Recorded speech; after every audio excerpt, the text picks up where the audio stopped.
इन्द्रो विश्वस्य राजति उमासहस्रम् षष्ठः स्तबकः मदलेखावृत्तम् महाभाग्यम्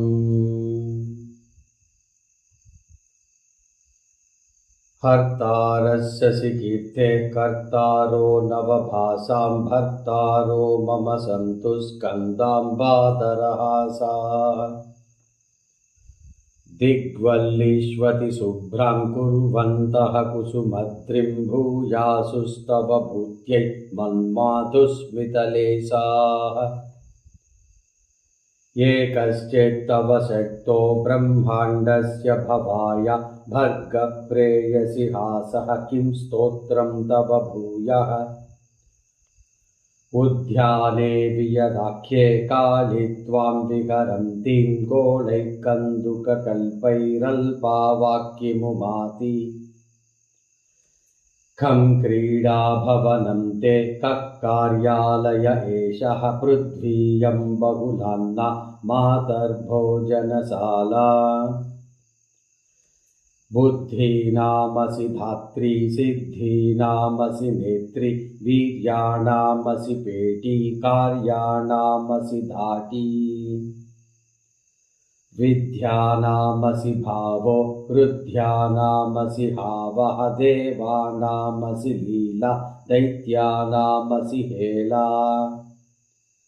गन्धॄणामसि चेष्टा स्थाणूनामसि निष्ठा लोकानामसि मूलं लोकादेरसि जालम्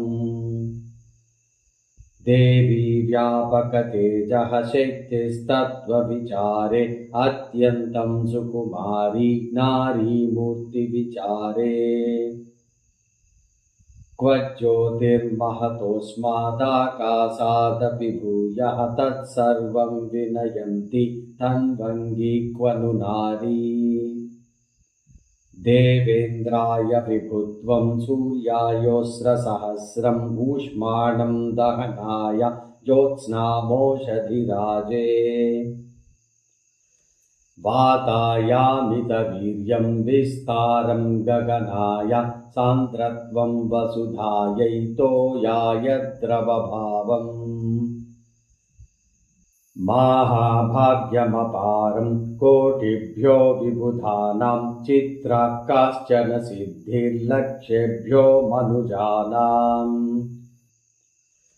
स्थाणुभ्यो धृतिशक्तिं गन्तृभ्यो गतिशक्तिं कस्माच्चिन्निजकोषादेका देवी ददाना आश्चर्यं विदधाना सर्वं वस्तु दधाना हन्तत्वं मम मातः काचित् कोमलगात्री श्रोणीभारनतायां कस्याञ्चित्तनुगात्र्यां ईदृक्षा यदि शक्तिः का वेतो ननु माया रूपं ते तनुगात्रं वाणी ते मृदुनादा चापं ते मधुरेक्षुः पाणिस्ते सुकुमारः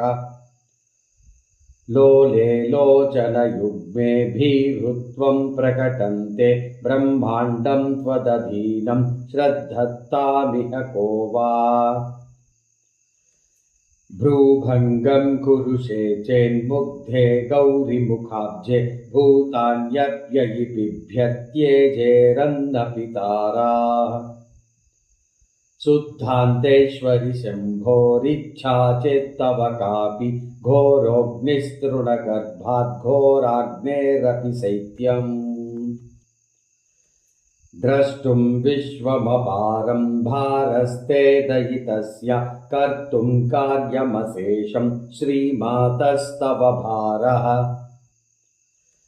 साक्षी केवलमीशः कर्तुं भर्तुमुताहो हर्तुं वाखिलमम्ब त्वं साक्षाद्धृतदीक्षा कारङ्कारमुमे यद्ब्रह्माण्डानि निहंसि तन्मन्ये सुरमान्ये बालैवाम्बसदा त्वम् लीलोज्जीवितकामे रामे शङ्करशक्ते त्वत्पादार्चनशक्तं भक्तं मां कुरु शक्तम् एताः पावनगन्धाः सर्वेश प्रमदेते ऐरम्भ्यो मदलेखा सन्तोषाय भवन्तु इति षष्ठः स्तवकः। इन्द्रो विश्वस्य राजति